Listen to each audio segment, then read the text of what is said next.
Come the Red Storm. Hopkins running the floor. Hopkins, and he is whacked. Hard foul. Hopkins springs up, and it is on the baseline.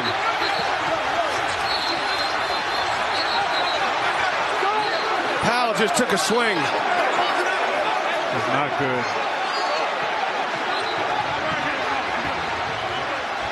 There were elbows flying everywhere. We've got 3 Providence police officers that are surrounding, actually 4 now, that are surrounding the St. John's team to make sure to sort of keep the peace. We got the student section that almost feels like they're surging right behind me. And you see the late stuff there, the words being exchanged. Right here, it looked like Powell tried to swing. You saw Mitchell duck.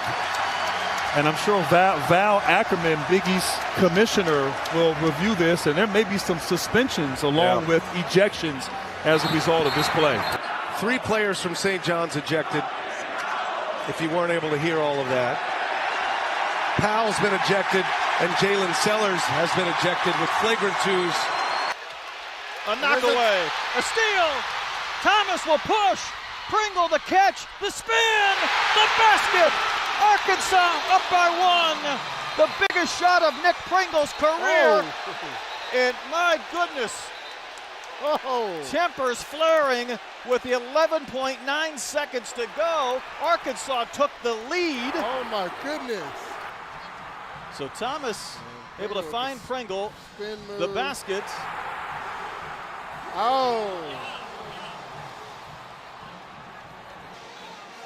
But he's got a teammate at his feet too, Manny. So he's trying to get the ball and step around. And Dowie. Look, Pringle just throws.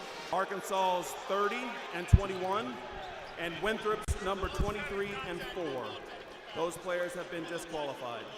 Big thanks to our producer, Kevin Clark, our director, Tyler Honeycutt, with Andrew Aarons, Matt Siegel, and Terry Black with stats. Our great crew here tonight from St. Louis.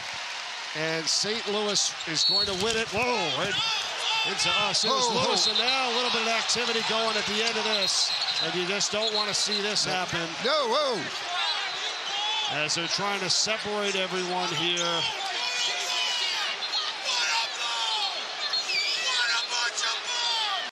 Not what you need in this highly contested game here this late at all.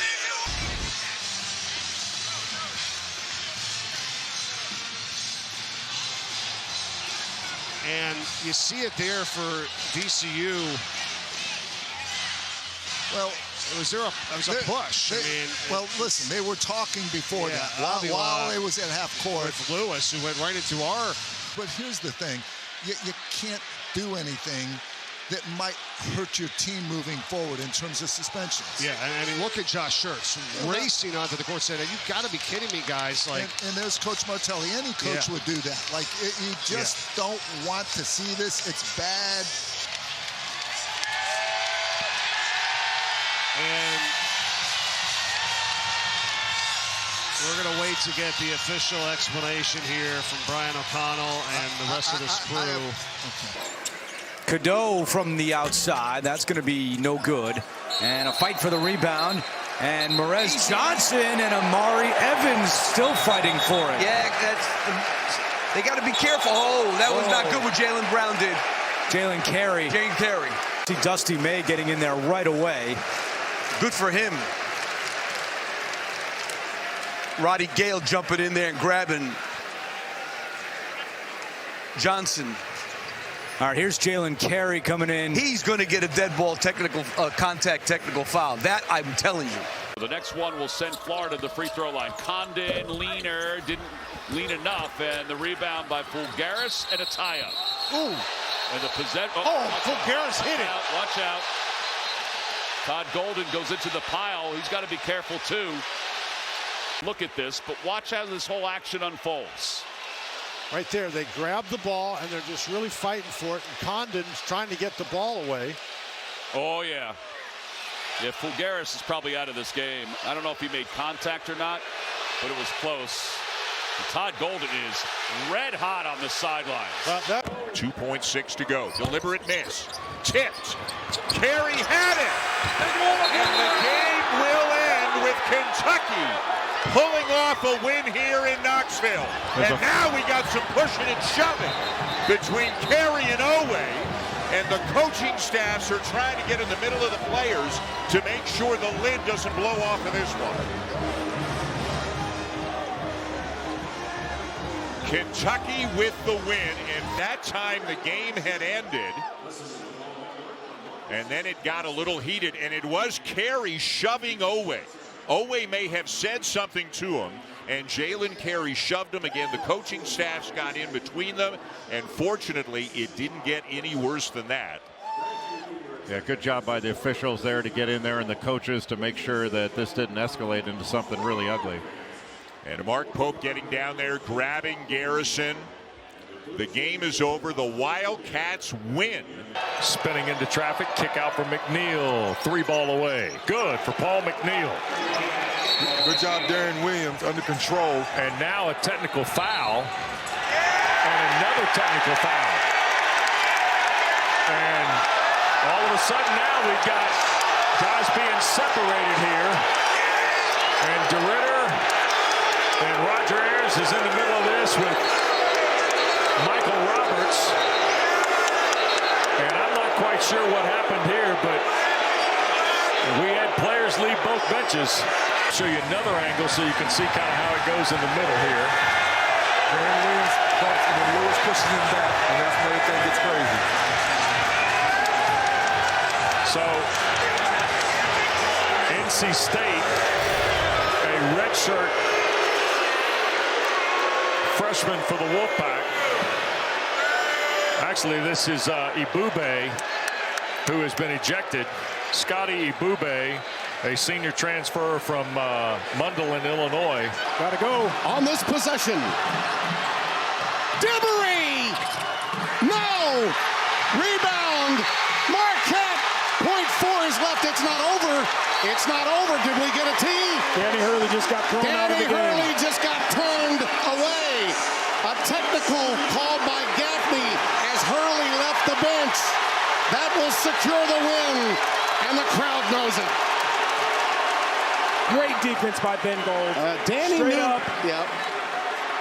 Danny knew that a tie ball was going to Marquette, so yeah. In all likelihood, the game is over regardless. But boy, what a bad time to get tossed. Danny wasted no time, and he got his licks in immediately. Yeah. Gaffney would have none of it.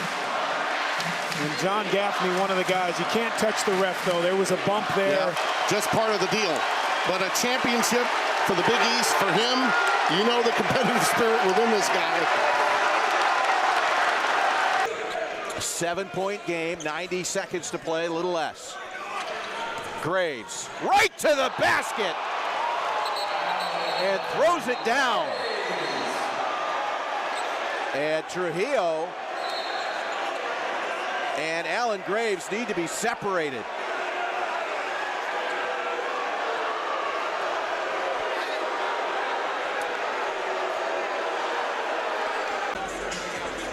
When you see Graves, nice big explosive dunk.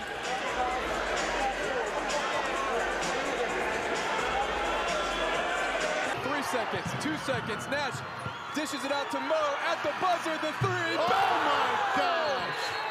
Are you kidding me? Oh my gosh! Mustafa El Mutaouakil. A game-winning three at the buzzer for Jack State. 64-61 the final. And now we got a lot going on at the end of this game, right at our score table. This is getting ugly. Yeah, we had some, and we're kind of right in the middle of this. We had some fans. You got fans up in the crowd who are shouting down at Jack State. Well, I tell you what, it's been happening all game. Andy, I love what Elijah Jones is doing. Elijah Jones is set with the fans who've been making some comments all throughout this game about the Jackson State play. Elijah was coming to their defense here. We had some fans that should have been eliminated a long time ago, but... Ames weaves his way, gets a shot off and hit it! Count it! A chance for 4! Arms went now up in the air. It again. the reversal. Count the bucket in a tie game. Lob comes into Carson Tout. Plays it up top. Shrewsbury off balance. California's hung on and won. Shrewsbury got a look. And a wild sequence over in the corner of the court near the Notre Dame bench. Still not sure what set him off. It looked like he was going after one of the officials. My guess there is his frustration on the and one 4-point play by Day Ames. Just sitting down there in the post trying to get it with Estrella one-on-one. Backs his way in and then gets the ball ripped away. And Beard's on the that will floor. Be a team. Oh, absolutely. He might get tossed. He's probably going to get tossed. Yeah, that's a technical foul on Beard, and he's been thrown. Yeah, he wants to be tossed. You could kind of feel it in this room, and now he's being talked to by James Breeding. What point is he making? Well, he felt like his guy got raked down on twice, and the foul didn't get called. It was a very physical ball game.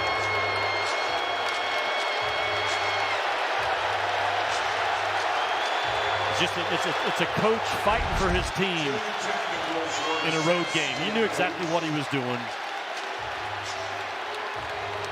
He's going back at him again. Or to his guys, I guess, for one last word. Nothing wrong with that.